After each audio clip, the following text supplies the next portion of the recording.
Welcome to new TV Telugu. ఇప్పుడు Telangana top 10 చూద్దాం. యాదాద్రి భువనగిరి జిల్లా భువనగిరి పట్టణంలోని న్యూ వివేరా హోటల్లో 6 మున్సిపాలిటీల ఎన్నికల సన్నాహక సమావేశం జరిగింది.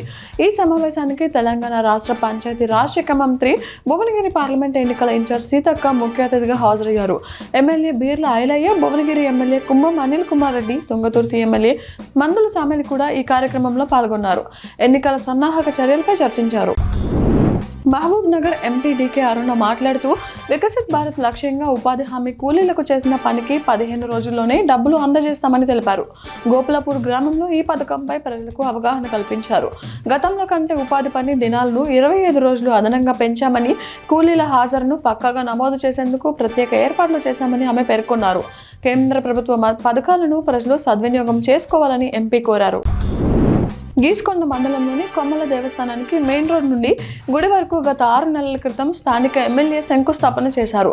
జాతర సమీపిస్తున్న నేపథ్యంలో గత వారం లోకల్ మీడియా రోడ్డు నిర్మాణం గురించి వెల్లడించడంతో ఎమ్మెల్యే అధికారులు స్పందించి డబుల్ రోడ్ నిర్మాణ పనులు ప్రారంభించారు. త్వరలో రోడ్డు పూర్తి చేస్తారని భక్తులు ఆశాభావం వ్యక్తం చేశారు. ఈ సంఘటన పరకాల గీసుకొండ ప్రాంతంలో జరిగింది. రంగంపేట గ్రామంలో అరైవ్ ఎలైవ్ కార్యక్రమంలో భాగంగా రోడ్డు ప్రమాదాల నివారణపై ఎస్ఐ మహమ్మద్ మొహియుద్దీన్ అవగాహన కల్పించారు. మద్యం తాగి వాహనాలు నడపడం ప్రాణాలకు అత్యంత ప్రమాదకరమని, ప్రతి ఒక్కరూ తప్పనిసరిగా ట్రాఫిక్ నిబంధనలు పాటించాలని సూచించారు. ద్విచక్ర వాహనదారులు హెల్మెట్ ధరించాలని, కారులో ప్రయాణించే వారు సీట్ బెల్ట్ తప్పనిసరిగా వినియోగించాలని తెలిపారు. వరంగల్లోని తాత్కాలిక బస్టాండ్ తొలగించడంతో ప్రయాణికులు తీవ్ర ఇబ్బందులు ఎదుర్కొంటున్నారు. మేడారం జాతర నేపథ్యంలో ప్రస్తుతం ఉన్న తాత్కాలిక బస్టాండ్ను కేవలం మేడారం వెళ్లే బస్సులకే ఆర్టీసీ అధికారులు కేటాయించారు. దీనితో మిగిలిన బస్సులను వెంకట్రామ జంక్షన్ నుండి నడపాల్సి వస్తుంది. ఈ మార్పుల వల్ల ఆ ప్రాంతంలో భారీగా ట్రాఫిక్ జామ్ ఏర్పడి ప్రయాణికులు గంటల తరబడి వేచి ఉండాల్సి వస్తుంది. ప్రత్యామ్నాయ ఏర్పాట్లు చేయాలని ప్రయాణికులు కోరుతున్నారు. జాతీయ ఓటర్ దినోత్సవాన్ని పురస్కరించుకుని సిద్దిపేట ప్రభుత్వ జూనియర్ కళాశాలలో వేడుకలు ఘనంగా జరిగాయి. ఈ సందర్భంగా కళాశాల ప్రిన్సిపల్ సత్యనారాయణ రెడ్డి మాట్లాడుతూ, అర్హత కలిగిన ప్రతి పౌరుడు ఓటు హక్కును వినియోగించుకుని దేశాభివృద్ధిలో భాగస్వాములు కావాలని విద్యార్థులకు సూచించారు. యువత ఓటర్ నమోదు కార్యక్రమాలలో చురుగ్గా పాల్గొని బాధ్యతాయుత పౌరులుగా ఎదగాలని పిలుపునిచ్చారు.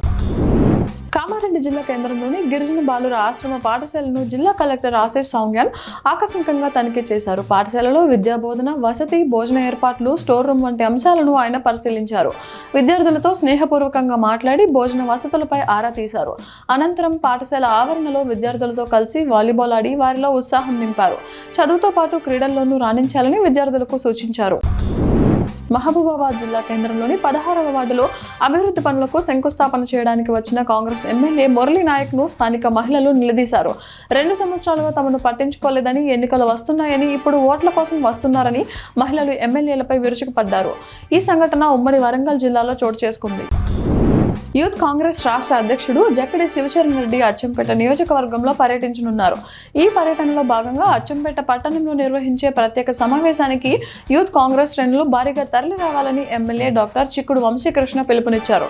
మండల, గ్రామ స్థాయి నాయకులు, కార్యకర్తలు సమన్వయంతో ఈ కార్యక్రమాన్ని విజయవంతం చేయాలని ఆయన కోరారు.